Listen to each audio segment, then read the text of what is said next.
Put that back here.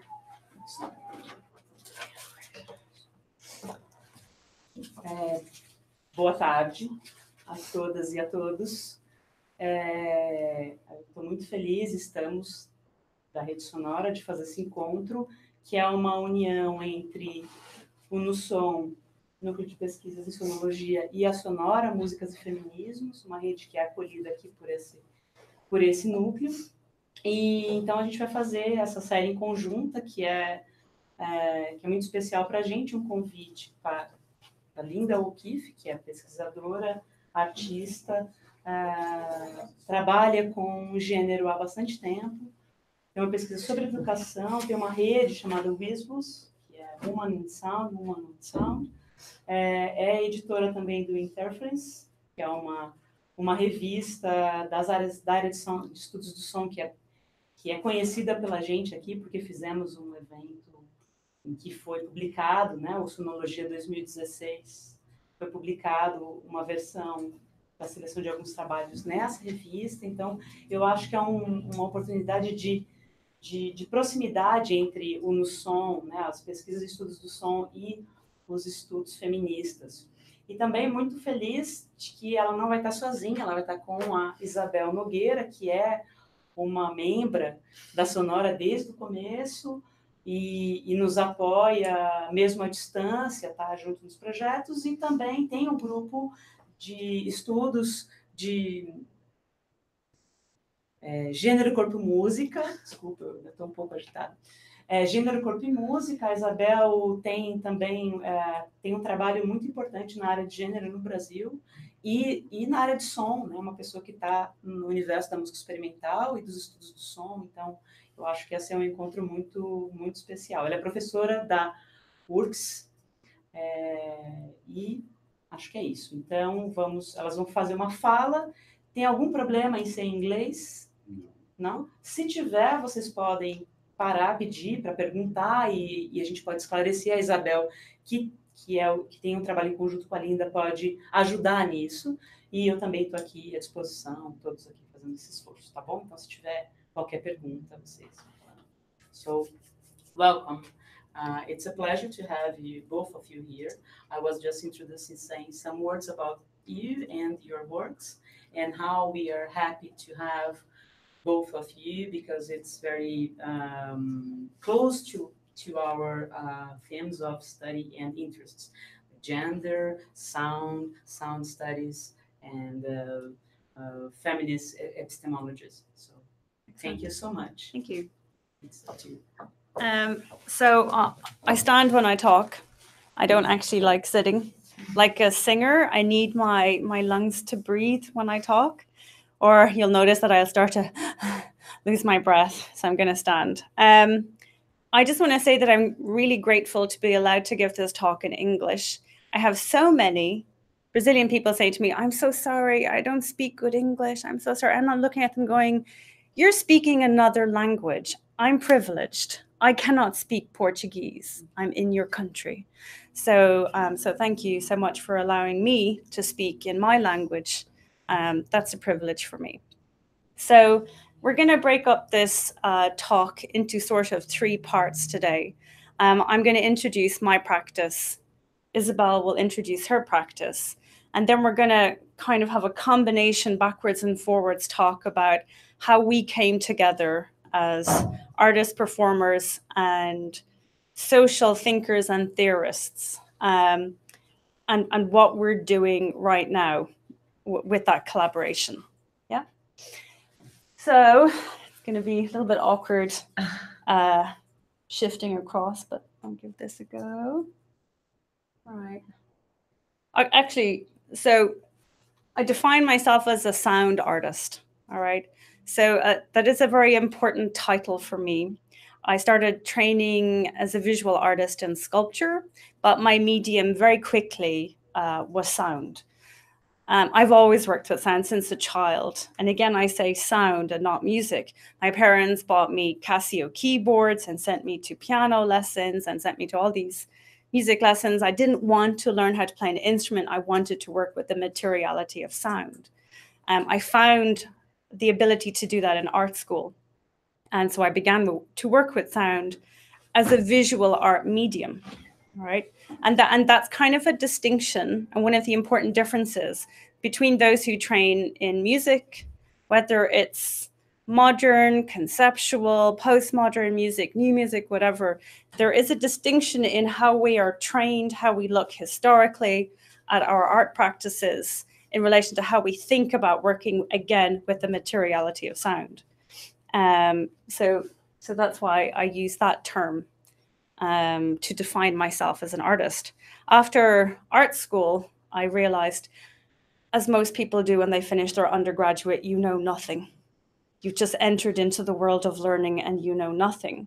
So then I figured I don't really know enough about sound. I don't really know enough about it as an immersive medium. I want to explore it as something that is perhaps interactive, installations, whatever. So then I did an MA in virtual realities. This was back when virtual realities was cool. You remember that? Years ago, some of you remember that, when it was cool. Everything was going to be virtual.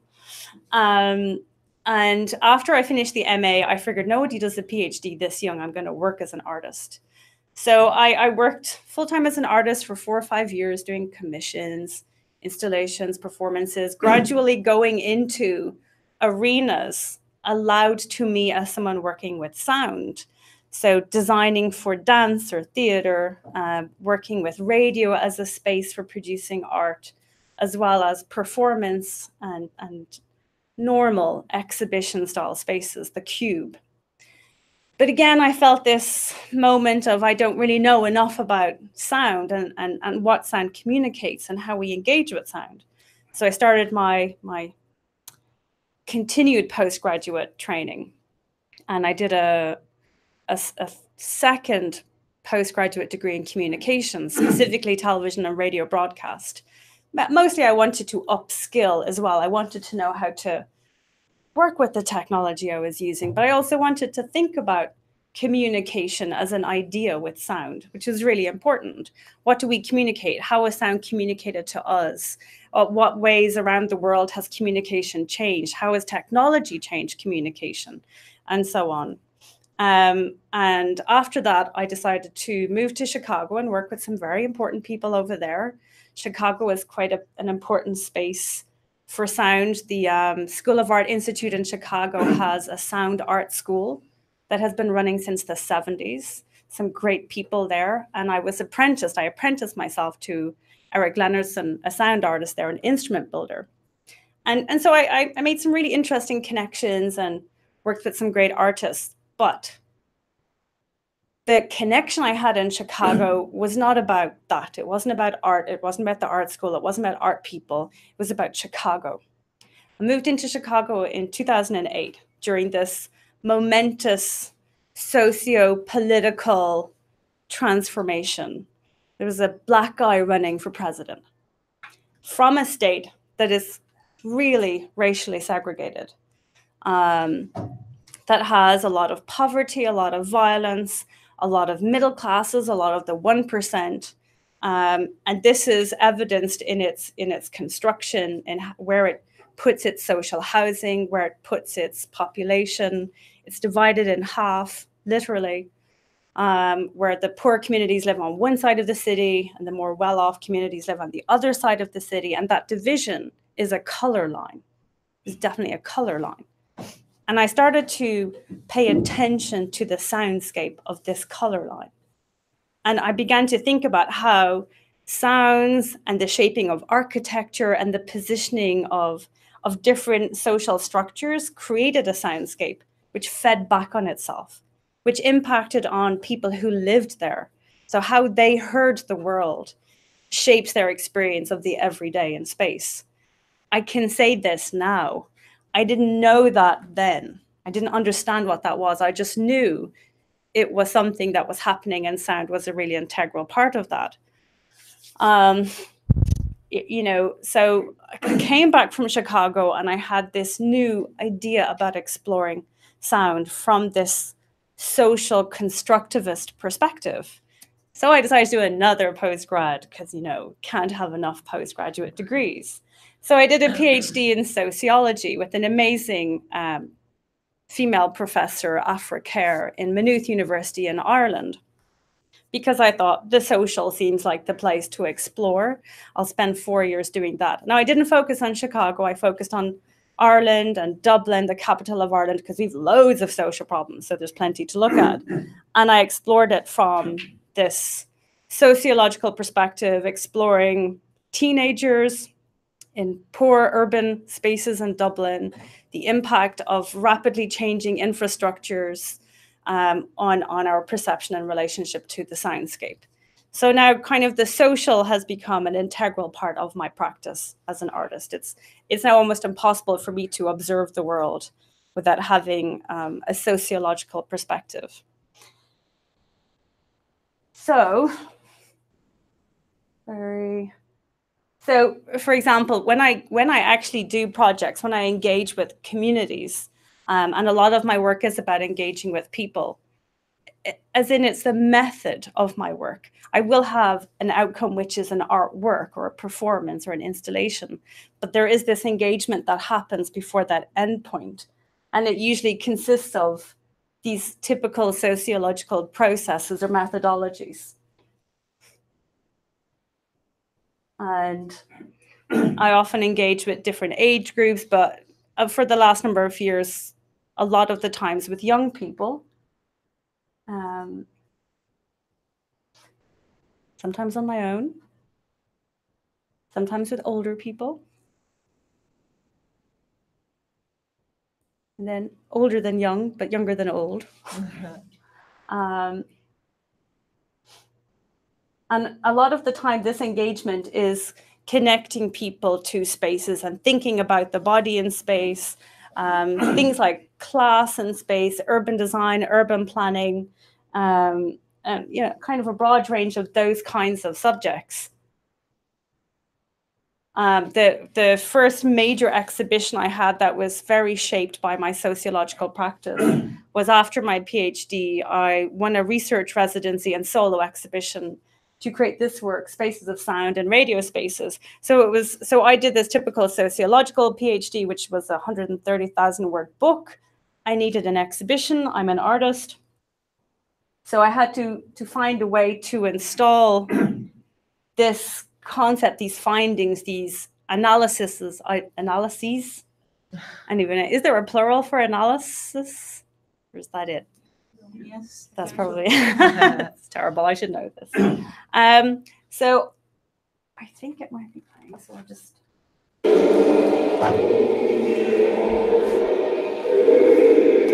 So this is the installation.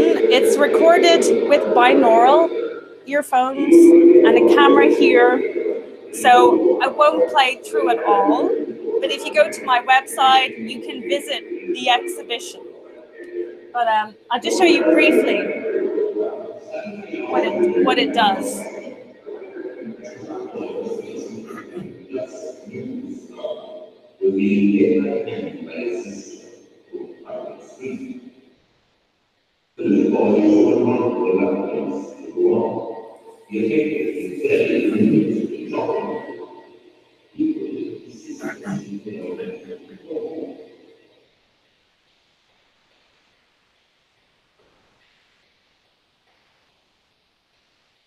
I wanted like the later listener to have the virtual experience. So we put the headphones on, and you hear the headphone work.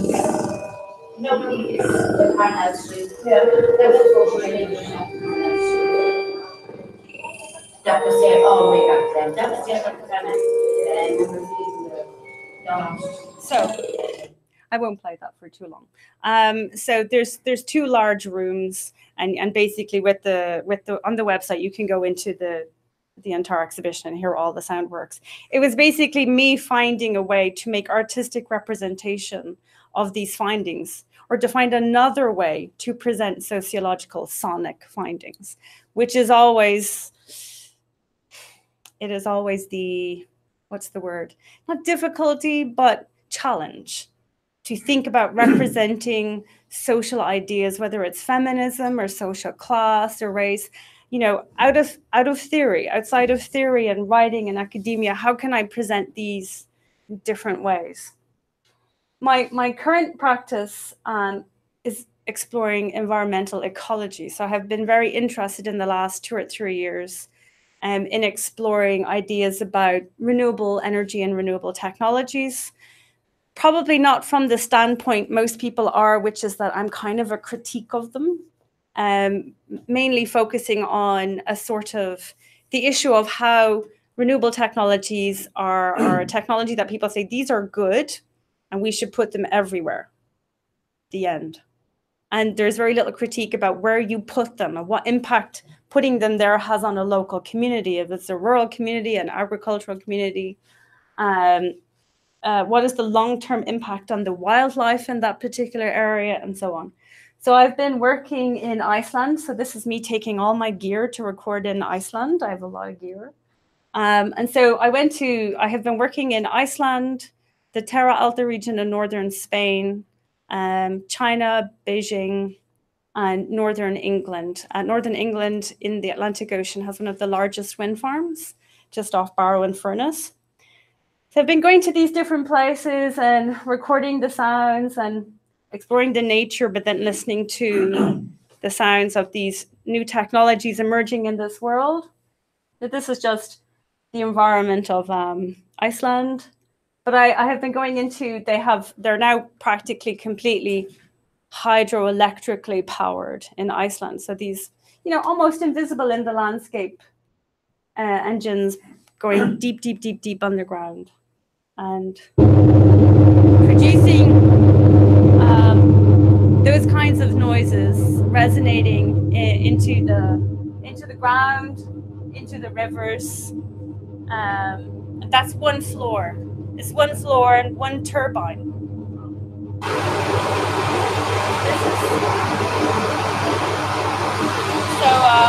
So I was very interested in this idea about the invisible impact of these new technologies being taken board. I have no problem with renewable energies. I think everything is better than gas and oil. But I think that the same ideas were thought a century and a half ago that was like, oh, gas and oil is going to revolutionize the world. And today it's like, oh, it's terrible. Now we're going with renewable energies. But we need to critique always. We always need to explore this new technology we bring into the world. We don't just take in new technology and not explore what potential impact it has in the future. So I'm doing this recording and documentation. How do I present that as a work of art? Using graphic scores for me, it has been working with graphic scores. It's a material I've been using for many years. As a visual artist. Yeah, just some more documentation. This is Barrow-in-Furness. I don't know if you can see from here. Can you see all of the little tiny wind turbines in the distance? Wraps around the entire coastline, goes way, way out.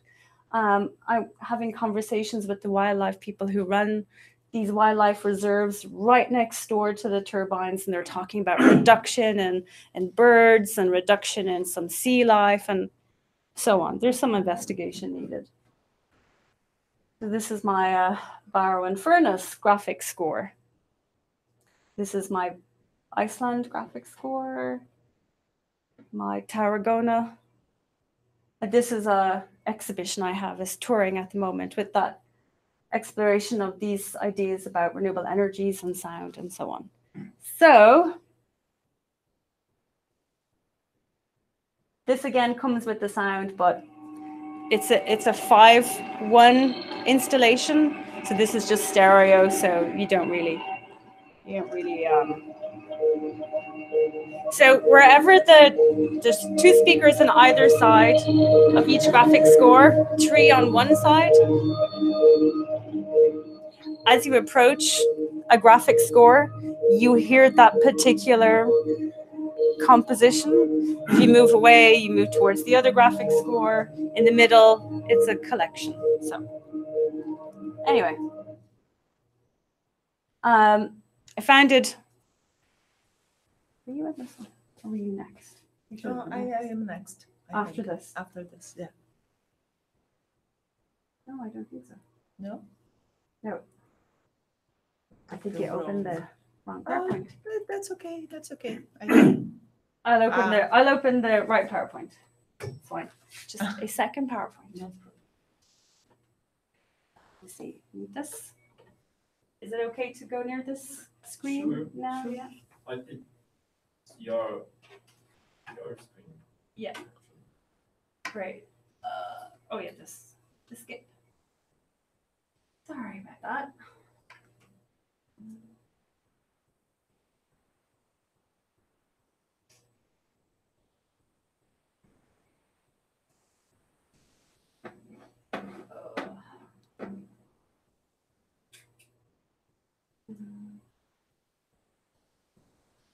I'm not sure if I'm It's using upside down. the mouse the right way around.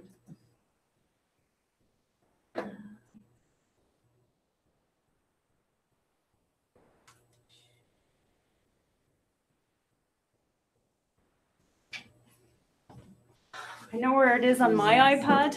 I don't know where it is on this. This computer is slightly confusing me.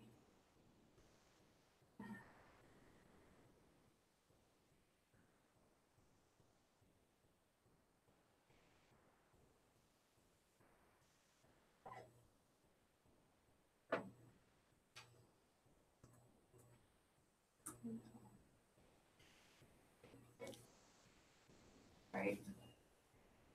No.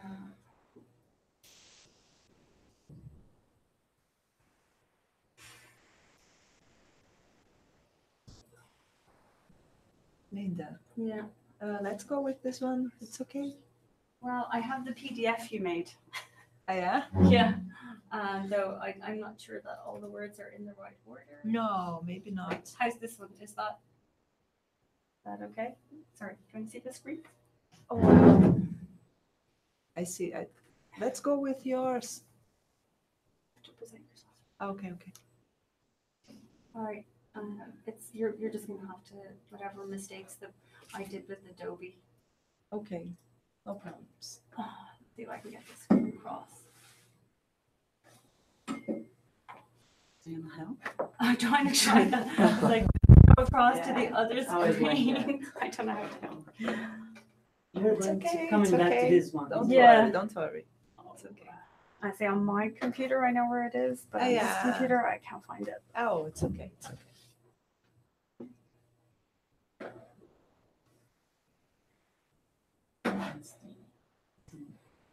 Somewhere. It's like it's just on the edge, Yes. right there.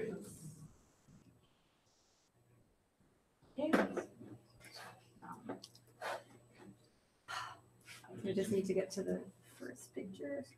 All right. Yeah, okay. This is the first. Is this the first? Yeah, it should be a PowerPoint, but okay. Você passou a passando aqui. Ah, tá. Acho que vai descendo as páginas. Tá, acho que sim. Linda, could you mute? Oh yeah, absolutely. The younger people are suffering. Oh, okay. It's such sensitive ears. So it's very good to be here this afternoon. It's so weird to talk in English for all of you, but we have to say more or less what we are talking to go from this point, no? And so the idea where we present ourselves, I've been here 3 years ago, I think, and it's very good to come back today. I was, just to present myself a little, I was trained in piano and music school at the University Federal de Pelotas at the south of Brazil. And while I studied piano, my teachers used to say that I asked too much about and questioned too much about why we should play this repertoire all the time, and this repertoire doesn't have any female composer. And my teachers recommend me to go to musicology because the place where people ask too much is on musicology. And I've been to Madrid to take the doctorate there. And to my surprise, to my surprise, there, more or less, the idea is, well, here we study music, but we don't do music. We don't care about sound making in this aspect. So after I came back to Brazil, and I've been at Universidade Federal de Pelotas in the south for 15 years, being a professor there, and working with musicology and photographs about women performers and women composers, and studied a lot about gender and sound and gender and music, and became near from sound creation. Did I do it? I did. No, I found the PowerPoint. Shall I get the PowerPoint? You can do whatever you want. It's good. Yeah, sure. I made a mess of this. Yeah. So she should have the proper PowerPoint. All right. I'm gonna find your PowerPoint. It's okay. No, it's okay. I have the name. I know what it is. Okay. Can someone help me? Yes. Well, while this, the idea was thinking about music and sound as a gendered place, or there are thinking about music, there are roles more accepted as women roles, and the others not accepted. And sound creation or composing or using technology is areas where women are not supposed to do, or there are few women, and we don't know, and it's difficult. So I decided to go to these areas. So it's okay. There you are. And I've been working about the idea on doing workshops about sound and sound creation, urban sounds, using soundscapes and using sound walking. This is a workshop made in Porto Alegre. Since 5 years ago, I've moved to Porto Alegre, to the university there. And this is a workshop made with collective named Mulheres do Sopapo de Mulheres. And we worked about a sound walking and listen to the sounds of the environment. They already produced sound art program, a radio art program. And we've been working with voice, transforming voices, and creating this program with them. This was an activity made into the Kino Beat Festival at Porto Alegre. There are all Black women, and it was very interesting talk about this Black feminism and this idea of the embodied knowledge on the sound walking. These are other 2 projects about gender and sound that I participate. Strana Lectiri is a duo with an artist from Rio de Janeiro, Leandra Lambert. We've been presenting this as a paper in the Sonology 2 years ago. And this one is Sonora, the Festival of Women Composers that happens in several places in Brazil. We are running this edition in this year in Porto Alegre too. This is a student of mine that have been here 3 years ago too, and she is just finishing this course right now. This is a book. I think everybody knows this book here. It's about gender and body and music. It was edited by Ampon in 2013, and it's available on the website. It was organized by me and Susan Campos, and Susan will be in the next Sonology, the conference next year here. This is the Revista Linda, not your, but okay, digital review, where Luciano, that's here, and me, we used to write, and Flora used to be the editor, and one of the editors. And that's the idea about writing about feminism and gender and the gendered issues in music and sound in a way maybe more easy or more short to people can understand. Bella is here, has written in Linda too about music, sound, and maternity. And this is some photos by Medulla Collective. That is a collective where I participate in Porto Alegre at the university too. And we discuss a lot these things about how to talk about the gendered places and music. And we produce concerts and materials and instruments about that. And this is a cycle we promote at Federal University of Rio Grande do Sul too.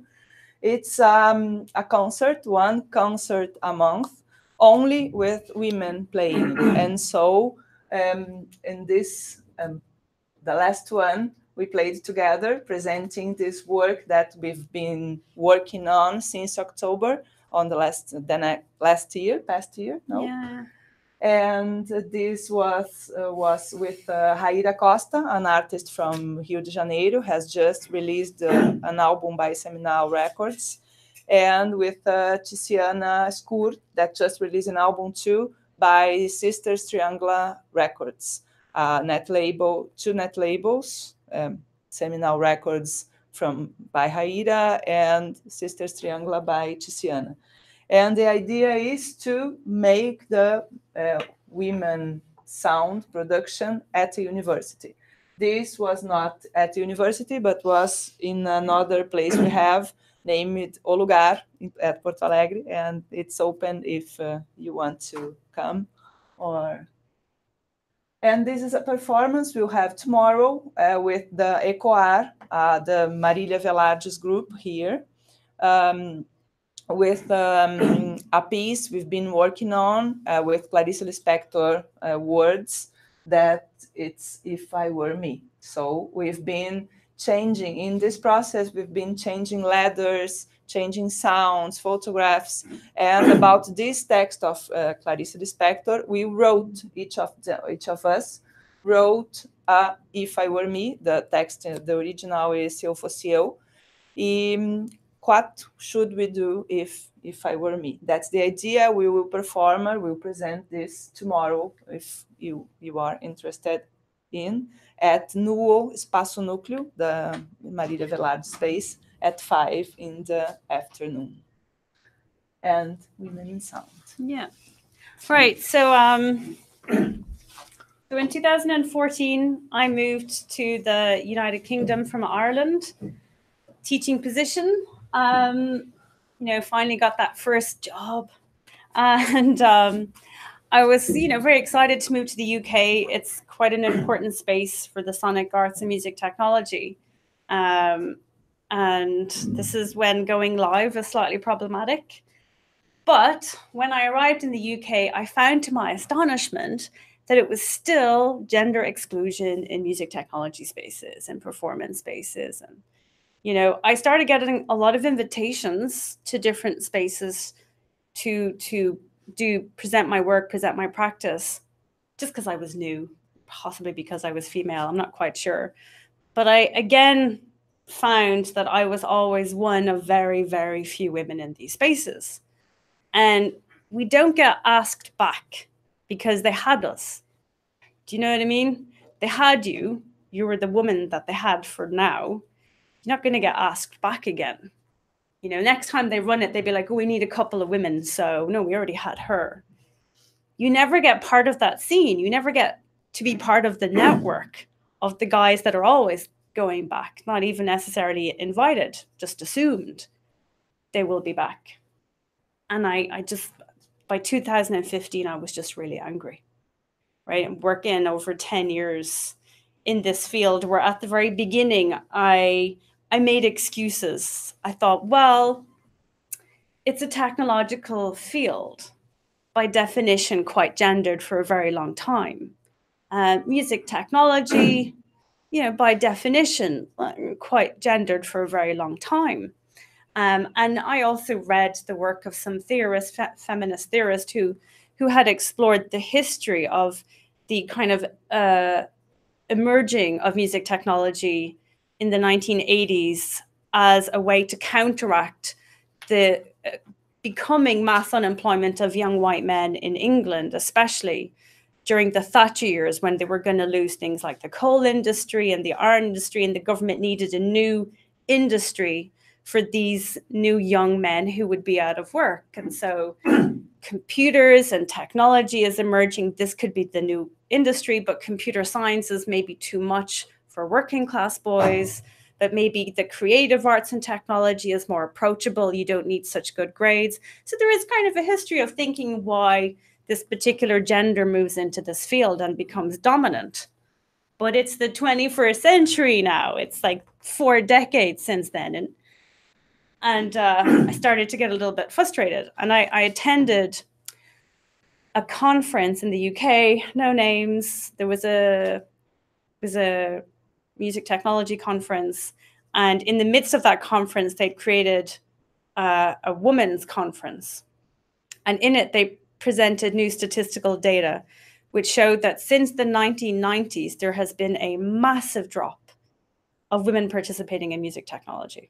All right, so in the 1990s it was something like 70-something% of people in music technology programs were white men, and the rest were women and others, Black, Asian, whatever. It was just others. But by 2012, 2013, it was 91 or 92% white men, 7 or 8% women and others, right? So what had happened? What had happened? Because I knew loads of women doing music technology and sound engineering and, you know, performance work and building instruments and doing synthesis. I knew loads of women doing this. So what was going on with the figures in relation to university and training? So in conversation with a few other women in the UK, I started WISWAS, right? From now on, it's WISWAS. Rather than women in sound, women on sound is a mouthful, so it's just WISWAS. I started WISWAS. And since 2015, we've had a number of events and activities and performances, concerts, and so on. But we've had an agenda, right? We've had an agenda, and that is to explore that question of what's going on in education. So the women are there, but they're not participating in education. When is it starting? When is the problem happening that they think we don't belong there? It's not for us. So we've run workshops with teenagers, with older women, middle-aged women, young women, from all of the sound and music backgrounds you can possibly think of, the entire spectrum, and exploring this question of how do you train? How have you come to this point? Why did you not choose the typical academic route? And then talking to young girls and asking them about their connection or relationship with technology and so on. And what has resulted or emerged from this is the development of a website, which is an online education space for schools to use and for women to use. It has video tutorials, interactive spaces where you can find publications by women on almost any field in sound, and a box that can be brought to schools, delivered to schools, where they can teach students, any student. It's not for a gender, but it's giving the materials by a gender. So they'll get video tutorials by women in coding, video tutorials by women building instruments that they will get in the school that they build themselves, and tutorials on the history of women in music technology, and one tutorial on live sound engineering by a young woman. Great video. And so some other tools, books and CDs and so on. And in fact, Isabel is in the box, which is fabulous. Like literally in the box. No, we send her work. We have her work in the box along with some other great women. And that goes to school. So we connected through WISWAS. We had one of our first symposiums. We had women come from all over the world. Lillian came to our first symposium. She brought her baby. It was in her belly, but she brought her baby. It was amazing. We had women from Mexico, America, like all over America, Europe, China. We had women from all over the world who wanted to come, but most times women aren't employed in academia, so they don't have the funding or resources to travel to these events. We don't charge, no one has to pay to come to our events, and we provide food. I try to get funding to pay for some travel expenses. It's very difficult to get funding. But Isabel was kind of there with us. She was a voice that came in and supported us. Work and send a work tab to this. Yeah, we presented her work, but she also came in as a network member, came in as one of our reviewers, someone who comes in and talks about getting grants and everything else. So she's been kind of a keen voice. And so I was going to have a sabbatical this year, and Isabel said, "Come over here. Let's do something here. Let's do some whiz-waz stuff here." And I'm going to let you talk about that. I've been talking a little. I invited Linda to come to work with me for the 7 weeks that she has from a sabbatical.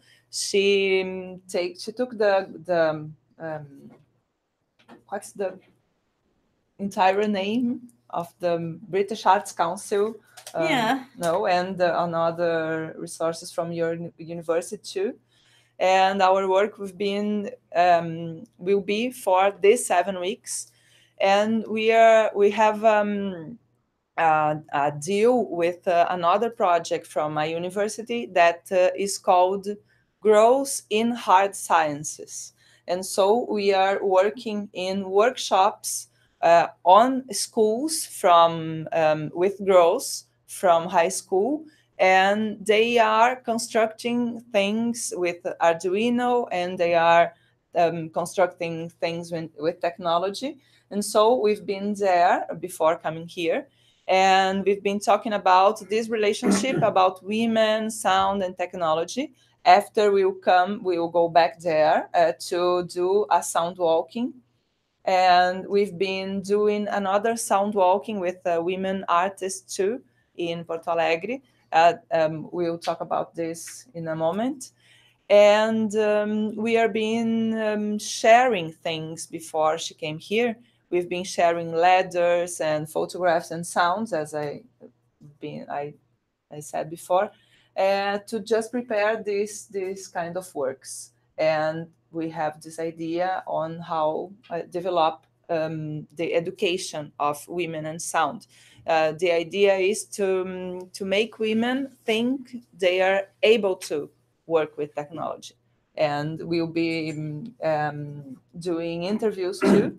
And it's connected to my own research project of this linked to CNPQ. And I think it is. Do you want to? Yeah, I'll continue it. I'll go to the next slide.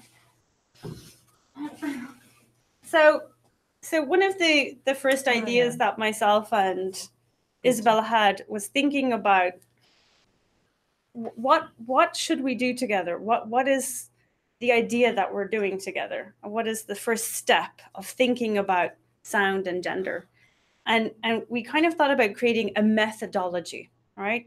So kind of theoretical idea about linking women to sound in some embodied way that made women think about sound in their lives, first off, because as far as I think we're concerned, sound is gendered, right? The production of sound and the perception of sound is gendered.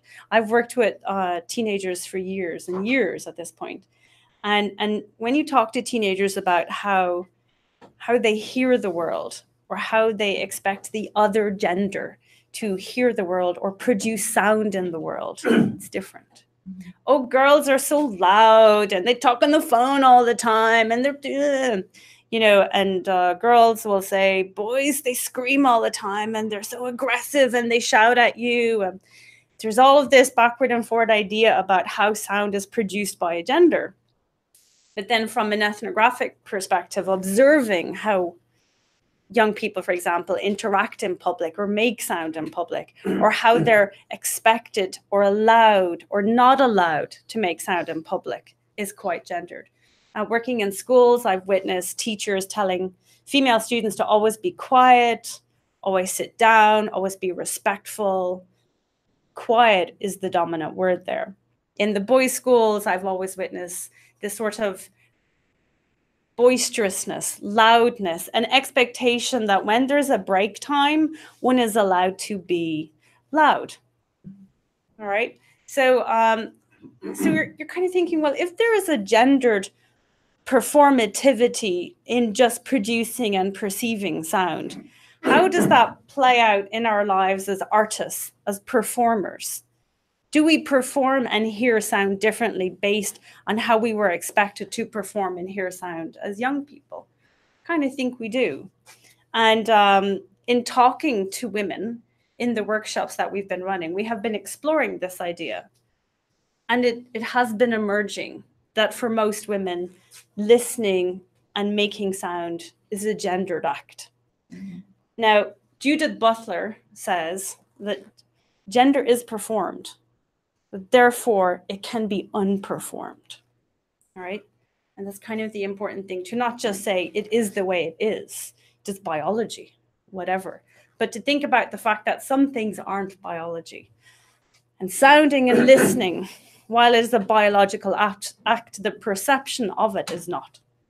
That's, I think, what we think. Yes, just in Ed, we've been talking too about a kind of methodology that can deconstruct this idea of the gendered sound, or at least deconstruct the way we perform this gendered sound. And we've been talking about dialogues. The first thing, I think it's the most important thing from bell hooks in the Black feminism is construct things about dialogue, about listen to one and another, and construct the things in a circle. Everybody sit in a circle and feeling able to talk. And is this methodology we're trying to bring to our artistic collaborative works too. And just to say that it will be the thing, I think, the dialogue. Yeah, for sure. We've had a focus group, we've had a 2-day workshop session with women that you see in this picture. And so that the dialogue has happened continuously over the 2 days while doing different things together. So it's kind of participatory art practice. So they're involved in making and discussing with each other and together forming ideas and forming thoughts and theories about sound and perception and gender. We're not enforcing it. We're raising questions and allowing the women to bring forward ideas and to do that through practice, which is really interesting. And we took sound walking as one of the starting points because it kind of has a really interesting background and history, and the idea of listening connected to sound walking. Are people here familiar with sound walking as a method? Some are, some aren't, perhaps. So I'm not going to read these out like in a lecture, you can see them. But kind of the sort of strong link now historically to sound walking is the female sound artist Hildegard Westerkamp. This is her here. And she brings people on sound walking tours around Canada. Tours is totally the wrong word, kind of artistic performative walks where they sometimes listen and sometimes record. In the listening pieces, they're usually listening to stories told by people from particular spaces that you walk. So there's a connection to people and stories and space and so on. So so this kind of sound walking method has a bit of a history in connecting people to spaces, lived spaces, and so on. And I in fact use that method quite a lot during my PhD. And there's important female theorists that worked on this. Oh, yeah. There's so many. Mags Adams, for example, is another theorist who explores sound walking as a method when it comes to urban planning. There's a number of Degan and Rose, Montserrat Degan and I can't think of Rose. Anyway, surname Rose, have written a lot about sound walking in Barcelona and Manchester, in relation to class and rejuvenation projects in urban centers, a lot of women have actually worked with this method. Kind of telling. It began, I guess, with the World Soundscape Project, exploring listening and walking in spaces to examine noise levels and the increased sounds within urban spaces as a result of industrialization, and then the kind of deindustrialization of cities and what was being left behind in city spaces. So it kind of has this long history, especially with artists. But a sound, this is, I guess, the last line is the most important line. A sound walking artist's intention can be aesthetic, didactic, ecological, political, or communicative. So it's very fluid in what it can do as a method. But oh yeah, hold on a second. Oh, yeah. This is Kit Speech by Hildegard Westerkamp. You have to listen to it.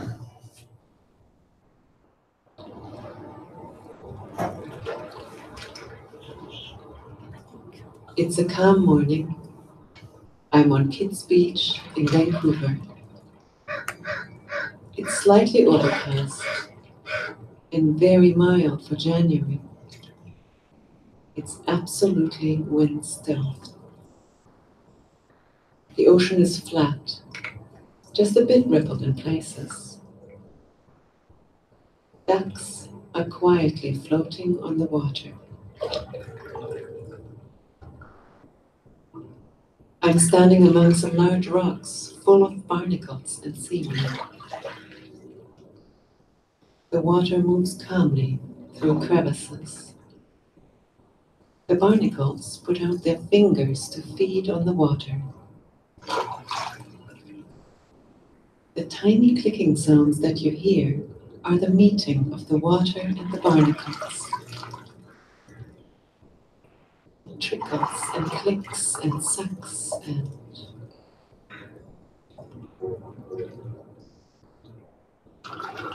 The city is roaring around these tiny sounds, but it's not masking them.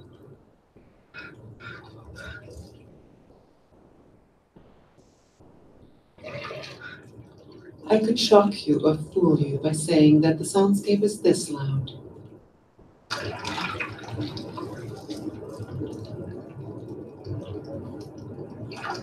But it is more like this.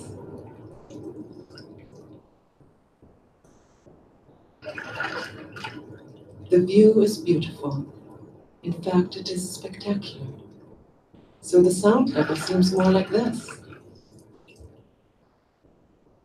It doesn't seem that loud.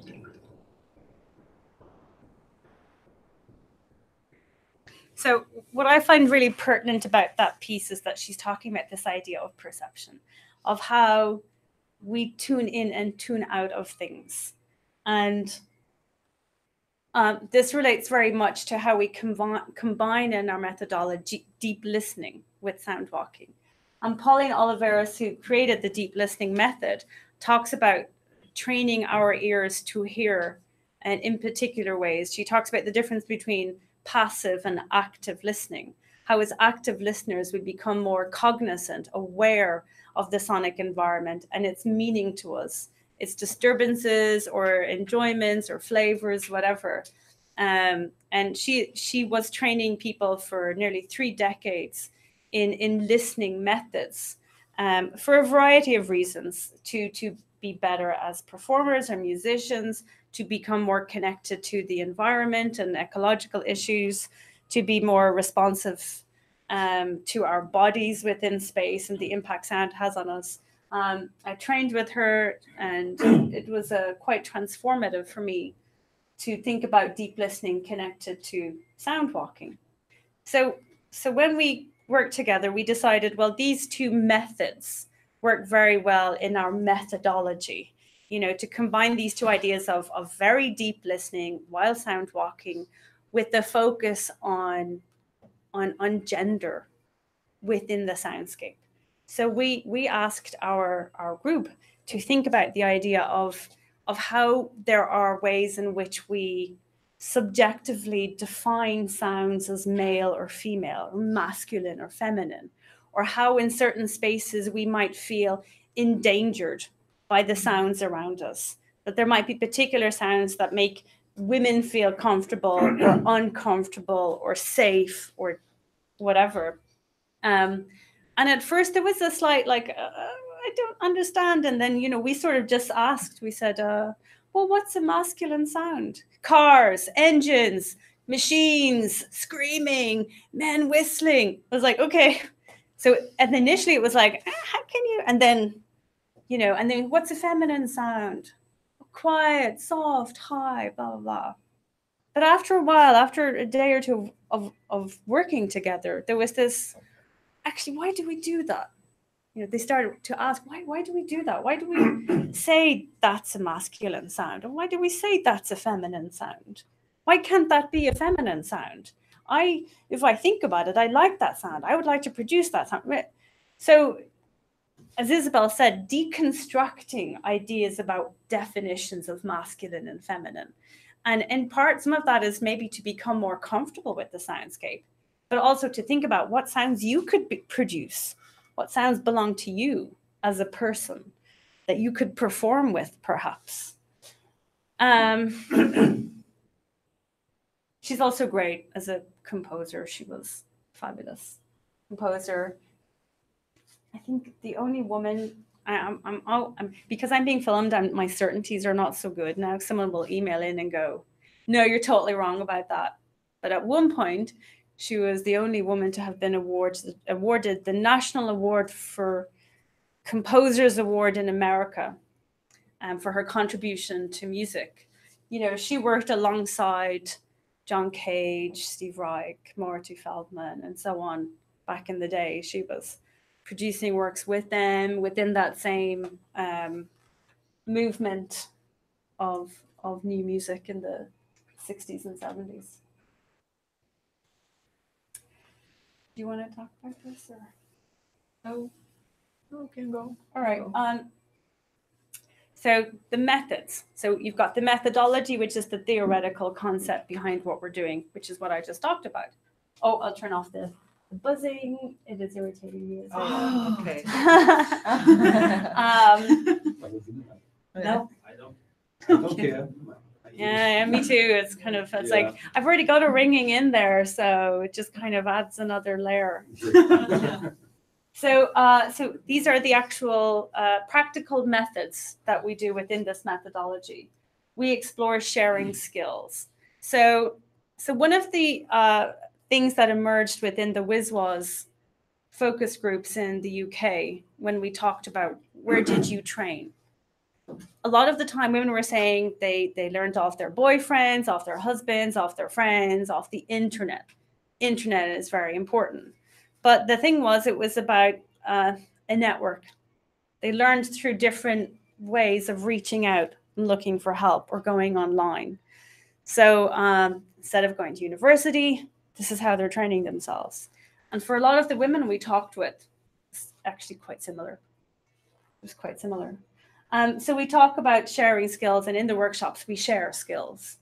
And we collaborate. They collaborate. Skills about how doing music or how produce sounds, or which kind of program do you use, or how is your, and between you and me sharing the synthesizers and exactly how to use and these things, you know. Yeah, and also sharing names. Sure. Who could you recommend I look at or listen to, or composers? Well, yeah. But also we specifically share our skills in the workshop. We talk about, we bring them on walking, and we look at creating sound maps and then graphic scores and performing with graphic scores.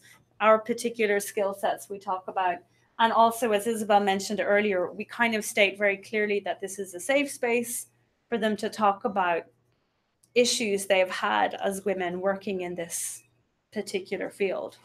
There are more things that we have yet to decide what we're going to do, because we're continuing working with women until the 12th of September. In our work with schools, again, we're going to look at, we have already done the models and sound. So we did a lecture or a talk before we came here to the students. well, I'll show you. And we talked about women's contribution to music, technology, engineering, sound design and film, and theater. Where's that other music coming from? That's irritating me.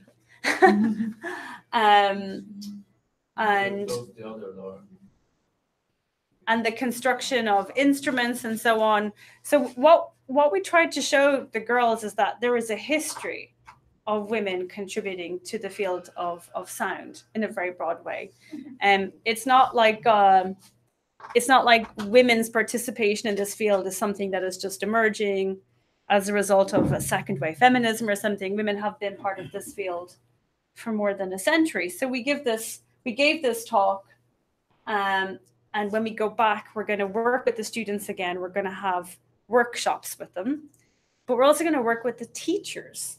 It's not good enough to educate the kids, all right?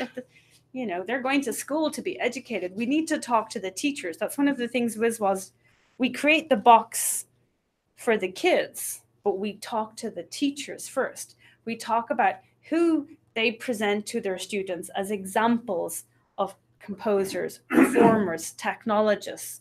We talk to the heads of schools. Who are your teachers? What is the gender participation level in computer science or music technology in your school? If it's really skewed to men, why is that? Have you explored that question? Can we help?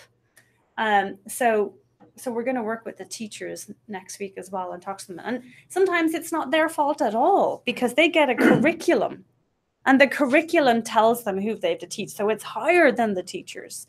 So in the UK, about 2.5 years ago, a young female student posted a kind of a thing online, which I think was a sign-in thing, when you register to complain.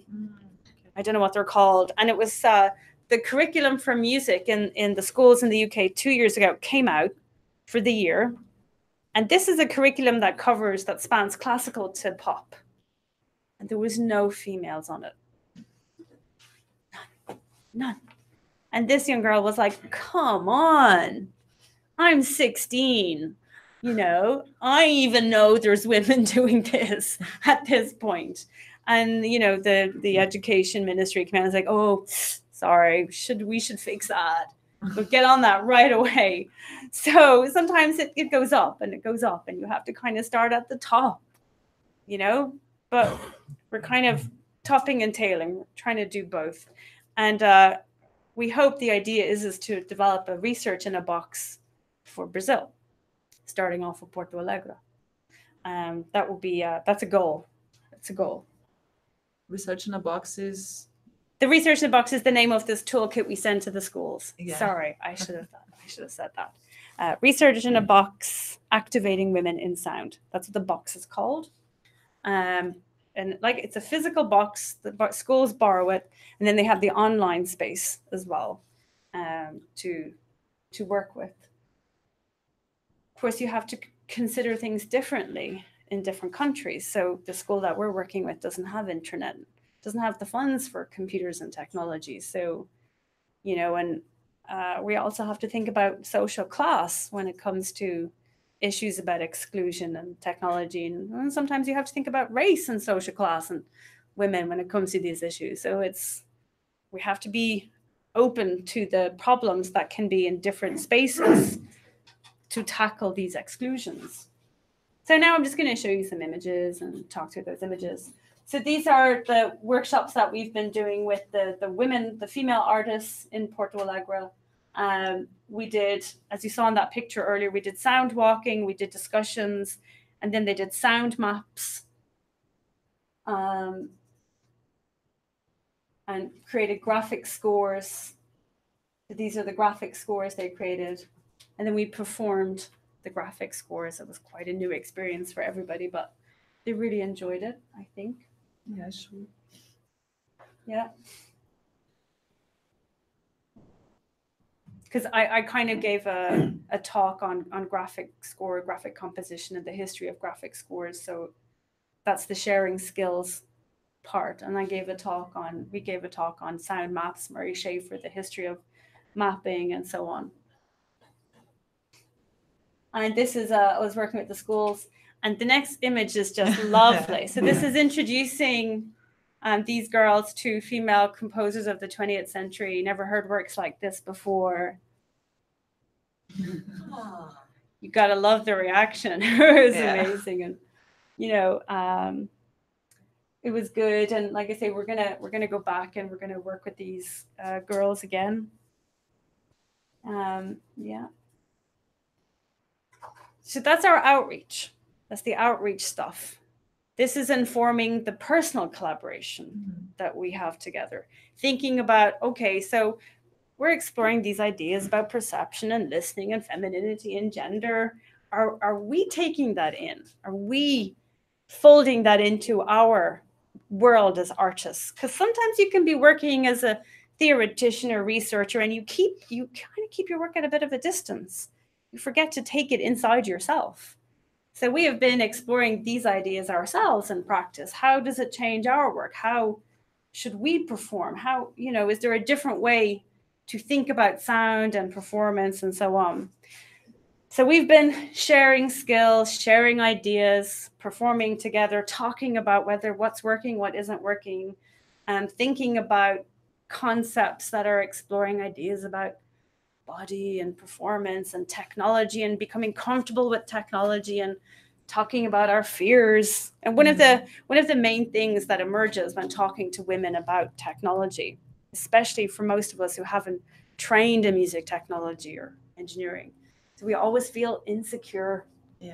Always feel insecure. We might be brilliant at it. We might do great music or sound, but there's always this sense of didn't learn it in the proper place. Or didn't learn in a proper way. Amount of I don't belong, and I haven't presented at the Engineering Society conference or if I speak, people are going to hear my ignorance. There's always this sense of insecurity and trying to find a way to be not insecure, to kind of go, what I know is enough, to find a way to be comfortable with that relationship we have to technology. So we've been working with programming, Super Collider, Sonic Pi. We've been working with pedals and synthesizers and voice, and we. And my husband is the person that taught me how to be comfortable with coding. That's the truth of it. And he started it. I tried to work in coding when I was 18. I'm 42 now. So at 18, I started coding the DOS system, right? Remember DOS 3 through 5? Yeah.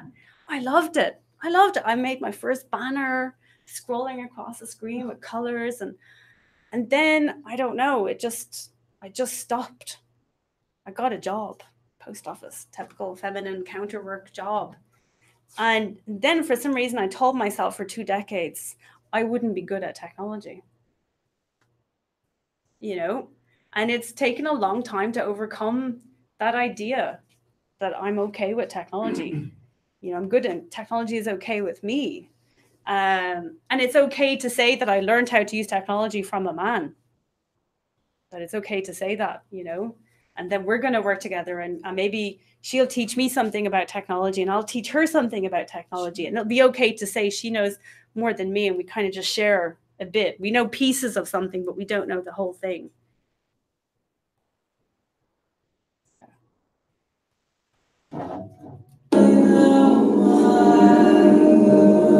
This is first or second performance together, I'm not sure. Second. I think, or first.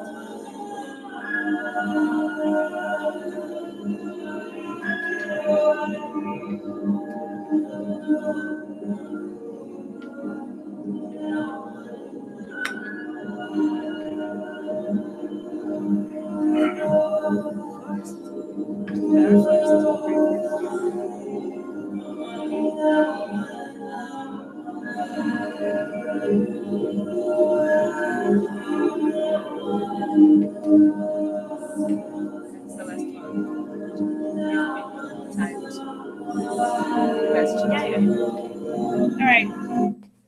So anyway, we've been doing field recording and working with other women, and then that's really it.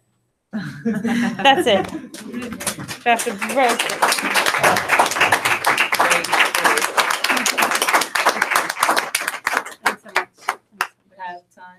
questions, comments? You can do in Portuguese if it's Oh yeah, she do the talking. time to think about it.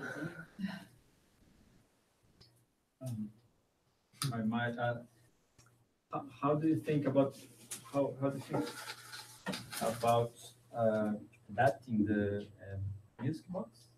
Is The research in a box. research in a box to a place like Porto Alegre?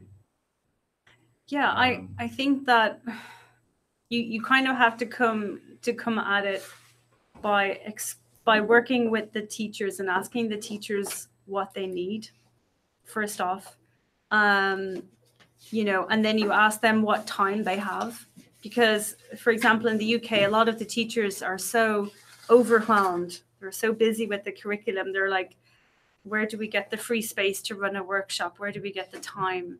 And for a lot of the teachers, they're doing it in their own time. Bless them. That's fantastic, but that's hard work.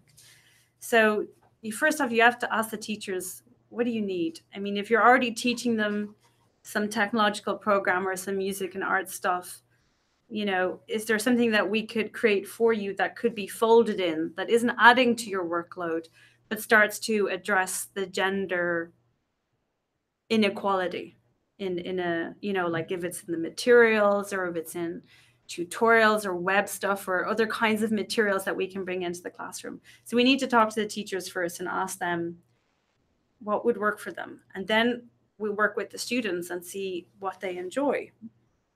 And we'll also explore how they feel at this age, 15 years of age, how they feel about technology and exploring technology. So we want to know that. Yeah.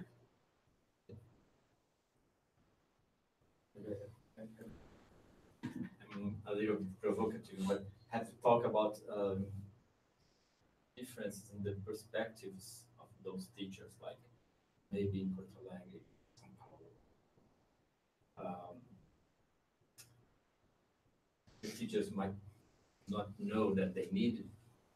Well, that is it's the provocation we bring to a discussion.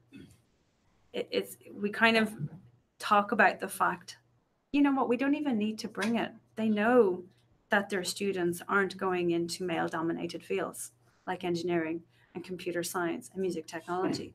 They know this. Do they care? Or how much? Well, that's not something I can answer for them. My question is more in the sense, can you compare a little bit? Can you compare a little bit of the realities in Brazil or in Porto Alegre, the UK, for example? Yeah, well, okay, so in the UK, most of the teachers that we have tried to engage with in these fields are men. And that's been a problem. Because, you know, when you talk about feminism a lot of the times with men, they think that it's something that is up to women to deal with. Mm-hmm. You know, and it's trying to find a way to say that feminism does not belong to a gender. It might be about a gender, but it doesn't belong to a gender. You know, so it's trying to have this conversation with teachers to kind of say, you know, I know you're a guy and most of your students are men. So you're thinking, well, this isn't an issue. I don't teach girls. So, we try to have the conversation to say, but we need your boys to understand that women also work in this world. We just need them to know that. It's important for them to know that it doesn't belong to one gender. And that if you have some girls in your class, that they know this too, because they need to see an example of themselves in that field to think that they might belong there. So having that conversation with the teachers as a starting point is really important to say, you need to know that it's very important for both boys and girls to see representation of color and gender in social class, because that's who your students are. And if you don't show them that, and then if you don't teach them the tools afterwards, then they're going to stay out of that field. And beyond that, you can't make them any more interested. And it's hard in the UK to make them interested. Most of the times we'll have a teacher say, we have 3 teachers in music and technology, and we'll send the woman to you to talk to you.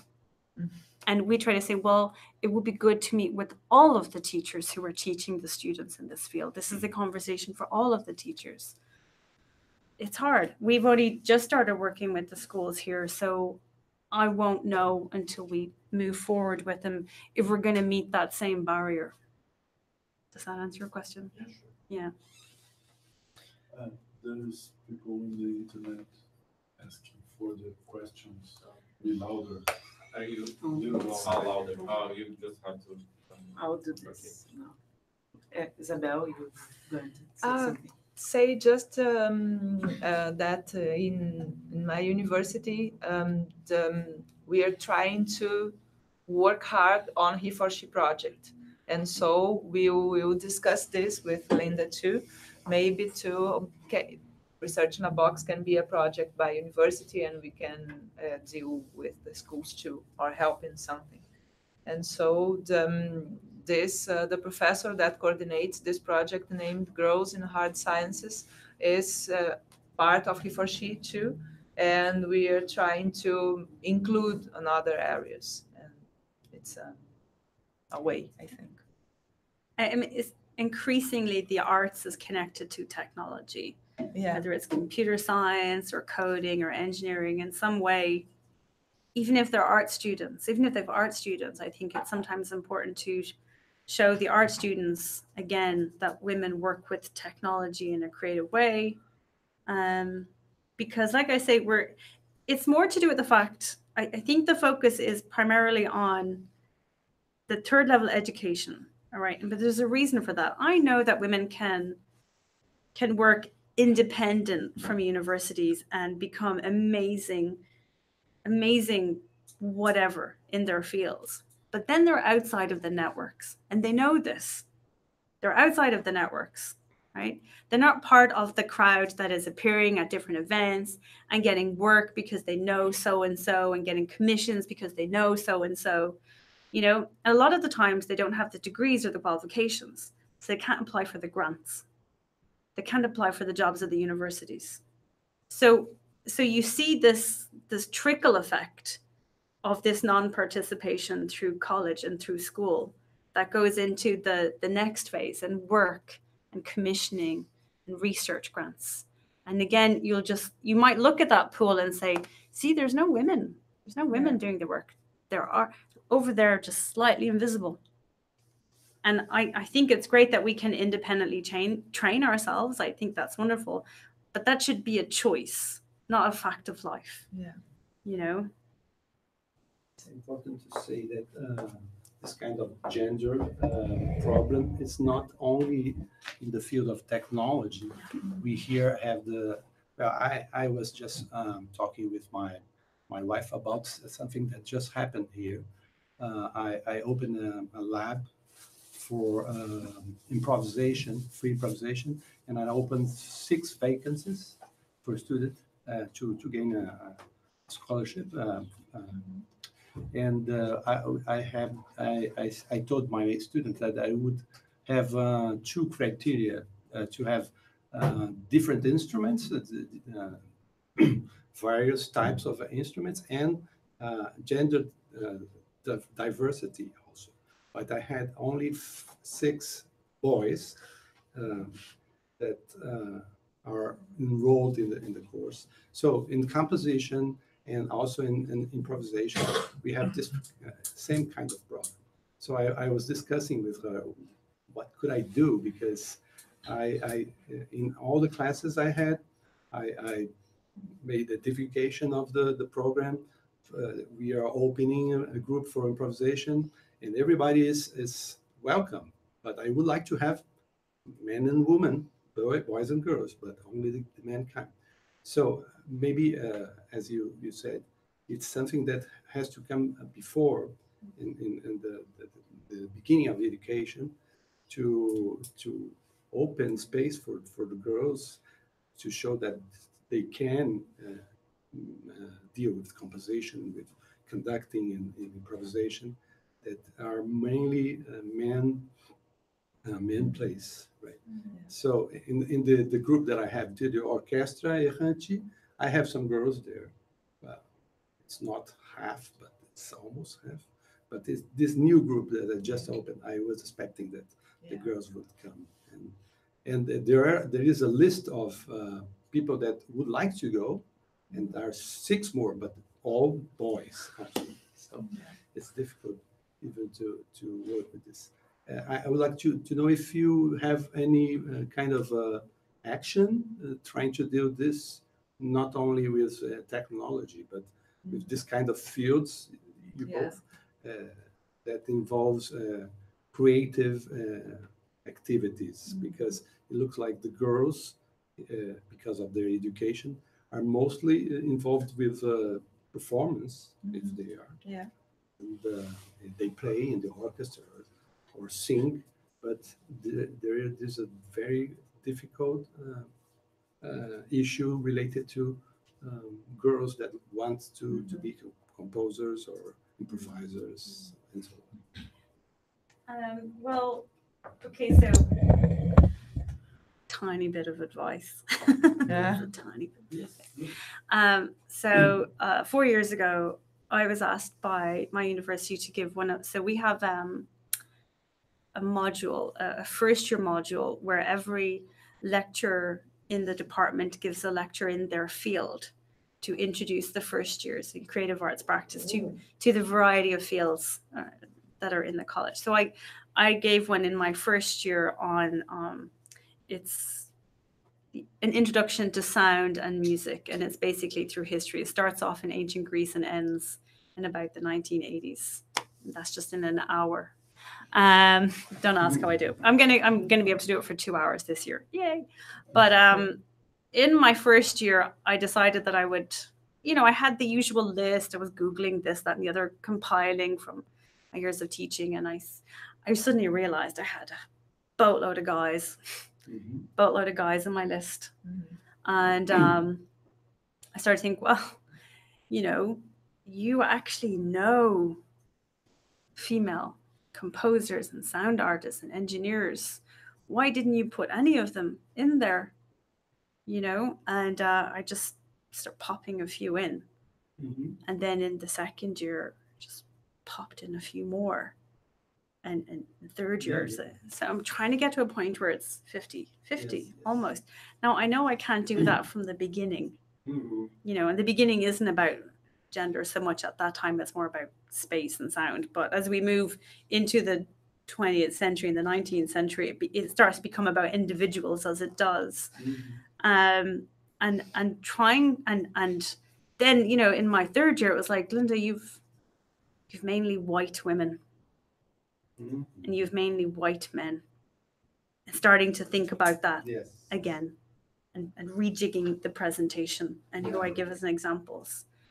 Now, I didn't know if any of that works or makes a difference there, but I definitely know it made a difference somewhere else, because I gave that same adjusted talk to teenage girls in Nottingham last year, where I just showed them some composers of the 20th and 21st century.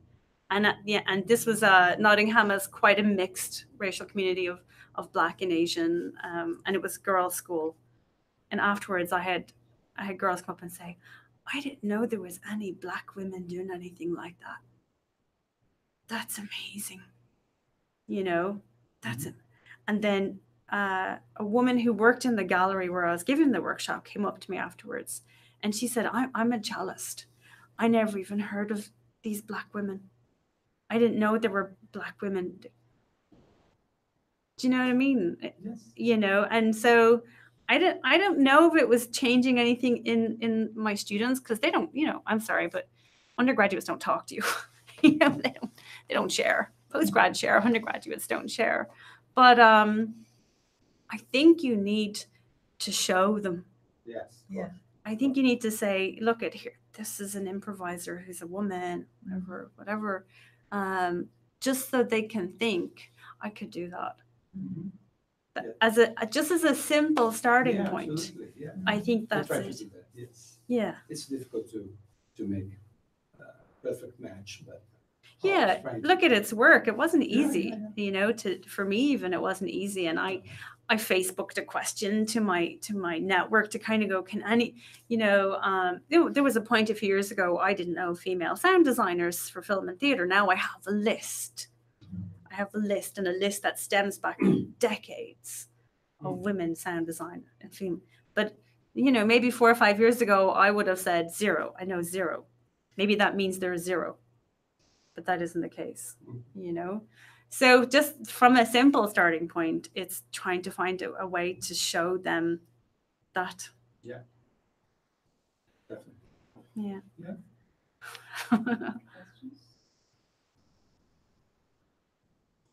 And say something about the Okay. university. I was wondering that would be maybe interesting in some point to talk with the students and just maybe talking about these women improvisers, or even invite someone to come.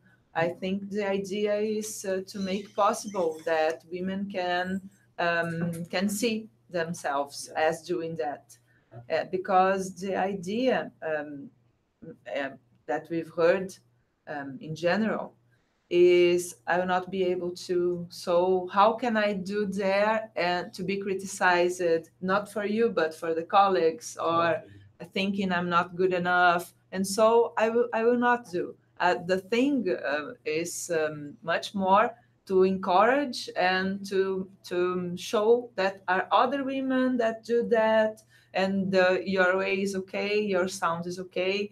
I completely trust that you think like that. Yeah. But maybe the students has an idea, why I need to be the super improviser to be there, or I cannot be able to occupy this space.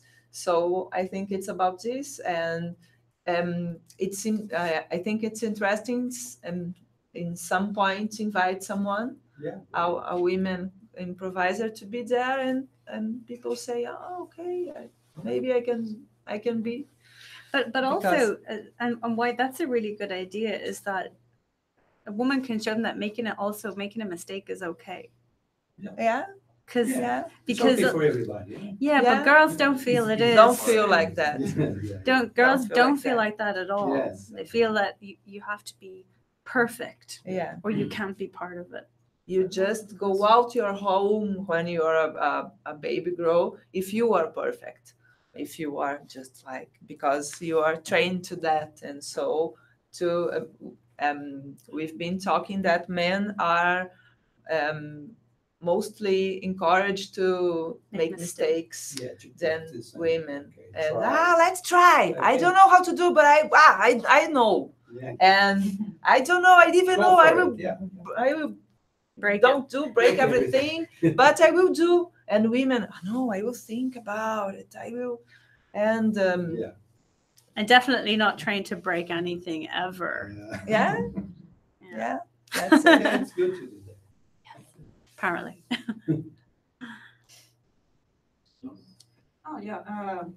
Maybe for this fact, maybe we should, maybe women are like children, yes, female children. They tend to feel that they must have twice the how can I say it? Se sentir mais o dobro, ter o dobro de esforço para fazer algo igual. Yeah. Double effort. Double effort, yeah. Same. I always felt like that. And I would like to ask you if you ever felt personally discriminated as being a female in the sound art, and if it influenced you by researching the feminism and things like that. It's another talk. Yeah. I'm sorry. I'm sorry. I don't. No. Yeah, but the answer is just yes. Yeah, because like, I'm sorry. No, it's fine. It just, we're live, so Yeah. Mhm. Yeah. It's just because like I felt recently I felt discriminated, but it was the first time. So I was before I was like really interested in the feminism, but now more than ever I'm really interested about it because I felt discriminated. That's it. So yeah. Yeah, we felt that. Yeah. We felt too. I know Linda just said in her presentation that the choice you made of research this field come through this perception of that the women are just put in there one time in the curators or I don't know the expositions in the work, the network you did your work, and you just start to get angry with this, yeah, and you just won't fit there much longer. You just do one activity and the man who charges and say, oh well, okay, we have one moment this time, and oh, it's okay, let's get the next. And yeah, it's quite frustrating. I guess, and Isabel will understand this completely. It gets tiring feeling like a token, after a while. I remember the first time it happened to me. I was invited back to I have to be careful here.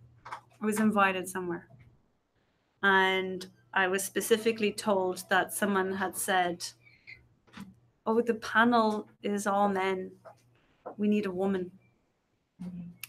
And so someone asked someone else, do you know any women? And this someone said, I know Linda. Right. So I'm brought along and I'm told this. I'm told this. So right away, I know I'm a token. And the panel is just about people working in sound, the different ways in which people work in sound. So I'm sitting there, I've got, what I'm going to say about myself and what I do. I'm a young artist in the field of sound and the arts. And question, so what is it like to be a woman in sound? I didn't realize I was. Now I do. Now I realize there's a distinction. I didn't realize there was a distinction before. So now I have to answer that question. I was like, I don't know how to answer that question. I didn't realize there was an answer to that question. Do you know the actor Asia Kate Dillon? What's the name? Asia Kate Dillon. Yeah. It's about the quest for a no binary gender voice. Have you thought about that? Yeah. Well, I mean, I guess there's a lot of arguments put forward about that idea of trying to go away from gender, to not think about gender, take gender out of the equation. That's impossible. All right. I mean, okay, even from a basic biological point, right? The women are going to have babies probably in their lifetimes, and that's going to affect their working abilities and their participation in the workforce and life. Women are getting lower salaries, so that affects their ability to travel and do conferences and apply for research. And, there's a whole spate of things that being of a gender affects a whole bunch of choices we make in life. And that's not going to change anytime soon. So we can't put aside gender until gender is put aside in every single facet of socially structured life. In the same way that you can't say, oh, I'm colorblind, I don't see color. It's like, you're not colorblind. No, okay, there are officially colorblind people, but you know, once racism exists, you cannot say you're colorblind. That's just ignorance, you know. So I don't think you can start saying let's put gender aside until the entire society decides that gender is not part of humanity. That would be. But what do you think about if there is? I think there is some pressure to the teenagers to choose something. And Like this choose a pressure- gender. Yeah, Yeah, yeah. for sure. And I mean, that's nowadays. I think it's a hard question. Are you talking about people that perceive themselves as non-binary people? Yeah, That is this? That's your question? I think there is a lot of choices, Yeah. and some teenagers feel a lot of pressure. You must choose if you are something. well, it's Whatever. nice to feel. I think it's nice to think that they have a choice. No, I agree, but Yeah. I feel they are they have a lot of angustia. How do you say? Angst. Yeah. I don't know if it's any. I don't know if it's any worse for them than it was for our parents. I mean, I hear the same from my mother. She felt at a certain age in her life not a gender, and then didn't want to choose a gender, and then biology happens, and Yeah. and choice is taken away. You know, so I think it would be. I mean, we actually talked about this recently. We talked about the idea of it seems Non-binary. non-binary, but also genders feeling, or teenagers feeling a little bit more fluid, Yeah. a bit these more fluid teenagers about today. Yeah. ideas about feminine and masculine, or male and female, and maybe some, again, in particular places in society that are safe and liberal and so on, whereas really Yeah. tiny space where, you know, teenagers can kind of express an idea of not grasping to the social norms of gender. But I just think that at a certain point in life, the social construction of society will enforce that, or remind them they're different. Like I say, in things like pay or employment, or trying to climb or be successful or something, there will be something that will remind them, oh, by the way, you're a woman and you're a guy, and it's different. They'll have to deal with that, Mm. with their choices about, you know, this issue. And I agree with you that gender today seems like something more fluid, but for by one side this fluidity, and by other side the things that society come to say you're a boy or you're a girl. So it's need to deal with that, and it's a pressure, like you said, I think, and teenagers will deal with that. And we see this at university. There are fluidity in people, and they deal with this. Sometimes they change. Some of our students change her birthday name to another social name, and there is all this thing to deal and to talk and to tell the professors that they have changed the name or the way of seeing themselves as a boy or as a girl, and it's kind of due. But they also talk about the fact, though, that at home it's not nice. Yeah, they've decided to be fluid, but at home, the family is not. It's a challenge supporting that. Yeah. Other questions? I have a question. Check. I've recently started reading a bit about creative practices of listening, and I was very fascinated by the fact that some of the most important names in this field are women, like you mentioned Paulina Oliveros and Hildegard Wasserkamp. And I thought, oh, that's great, because before I was studying other kinds of composition, and I was talking only about men and compositions made by men. And now I'm reading papers mostly by women and about practice made by women. And now I come here to this presentation, and you're also women talking about these practices of listening and also sound walking, field recordings.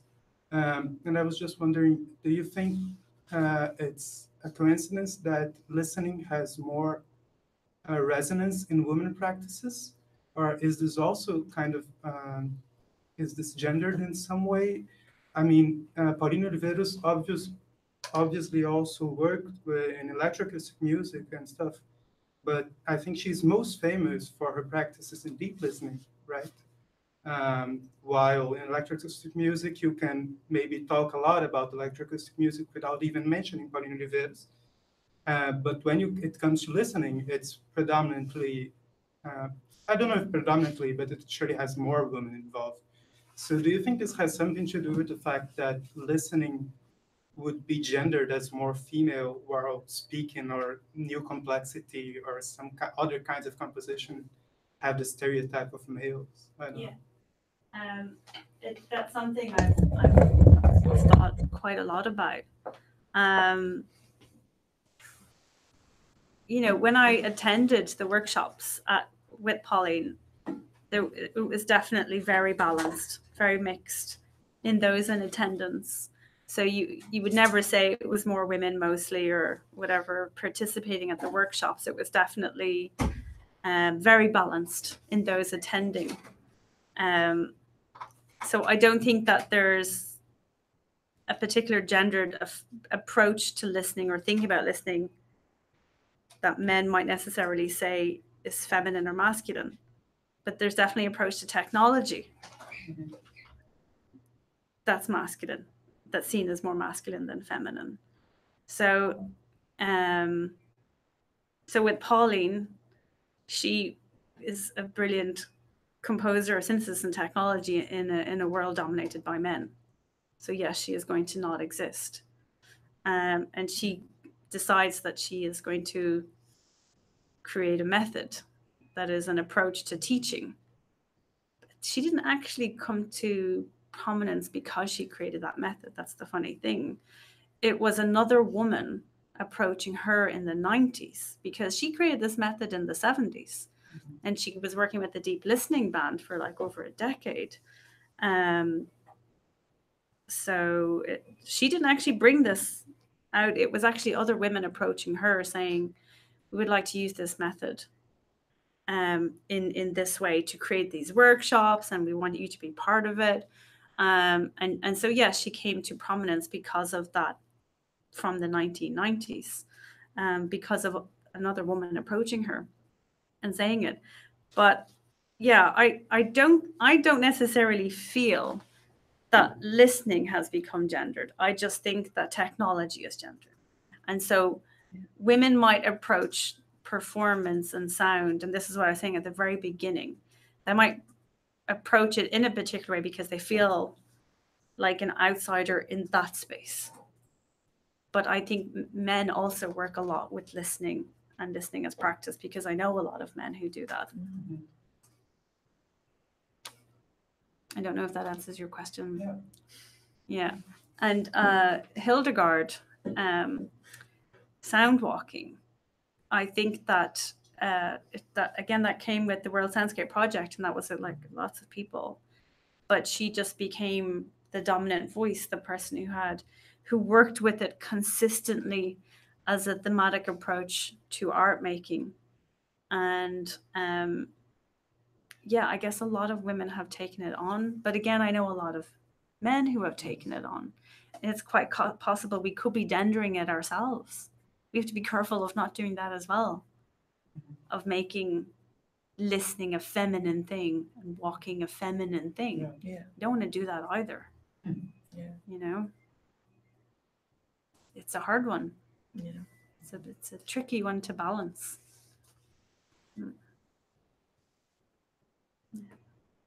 Good question, though. Good question, though. Yeah, very good question.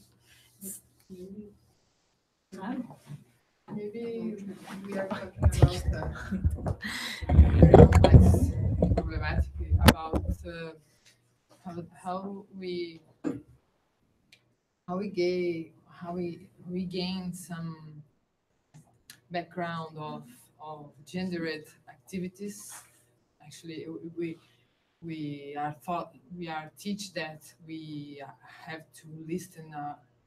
I don't know, our children, our husband, we have to do some work of care, and we are taught as women caretakers. Yes. And on the other hand, this is what come to us and are imposed to us actually, and the notions that we are not good to deal with certain activities and so on. And there's some invisibility that are input in us. It's like we can do this and we can do that. On the other hand, we came across our profession and do some things and we have these suggestive things that maybe we can, I don't know what to say. When you talk about you are the man, the woman who accomplish this. I am the woman in this all of man. In this case, you talked about this. You were the only woman in that activity, and you accomplished this paper for them. You know, we have to get one woman. You know, and in one hand we don't want to get invisible in what we can do, because society says we are woman and we can do this. On the other hand, we don't want to be recognized as woman. Just, you know, you don't came here because you are a woman, but because you are working with women and because of your work. You know, I talk very much bad. No, I get it. I get it. Yeah, in this side is the invisibility, and the other side you are pushed into that. This is talk about women and let they resolve. So yeah, that's, I mean, again, we've talked about this as well. Like, you don't want to say no to a job. Yeah. You know, that's how you won't get asked back. You know, but at the same time, you might be having issue with this event because, you know, it's a 2-day thing with 50 performers and artists, and there's 2 women, and you're like, but I'm one of them, so can I say no because it's a job and blah blah blah. I get that. I totally get that. And the reason I started was because I wanted to give a space for women to perform or exhibit or install, and then what grew out of that was that because it's a network, other women in other spaces said, we can get some money, we can commission a woman to create a new body of work. And then another space said, we can get some money, we can do this. It's finding another way. Mm-hmm. It's like, okay, we can't currently be part of that network, so we have to create a different network. It's not a web work. Yeah, it's not excluding men. Men come to our events. We have men coming to the WISWAS symposiums. You know, definitely. We've had men travel from different countries. And as you said, you want to think with all. Exactly. Yeah. It's just we show the work of women, and then we find ways to promote that online. We've done that on the website. We have listening rooms, virtual listening rooms on the website. You know, for people to go and hear new works by women. And then here in Brazil, we've been creating spaces to perform those works and telling those women, we're performing your work, advertise it, promote it, show them that you have a show, an exhibition, or you've been put on a website, or you've got a commission. Just create another way. Questioning the events where when people invite you, it's another way too. Or we cannot say no to the event because it will be the excuse, or people could say after, oh, women don't come, even if we invite them, you know. So we need to go, but sometimes we can go to an event, for example, and ask the organizers, how come you have so few women here? It would be important to have more. And at the same time, we've been discussing that it's important not have a fight or a fighting attitude, or instead of gaining the company or showing the importance of this, you just get a fight. And so it's difficult, but it's, you know this, it's a hard fight. And we are all dealing with this. And, you know, also WISWAS has made connections with other collectives, not just feminist collectives, but just artistic collectives, where one of our network members is the Octopus Collective, which is the only NPO, it's a nationally public funded organization by the Arts Council. It's the only NPO funded that is just not sound art. So they get funding from the Arts Council to be an organization just for sound art in the UK.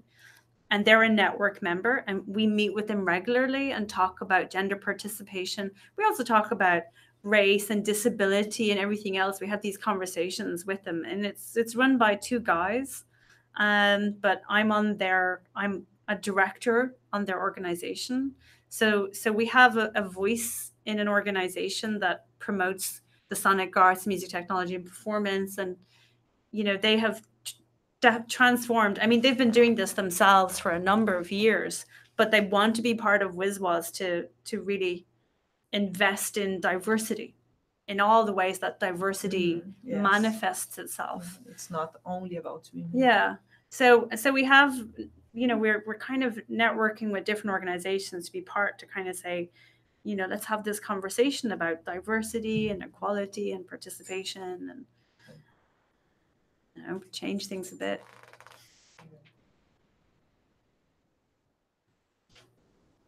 No, just checking to them. Any virtual people want to ask a question? 5 watching now, but we have 7, but no questions. So I think this is it. Any more comments? No? So thank you, Linda and Isabel. Thank you. And thank you for you all for coming. Obrigada a todos por terem vindo.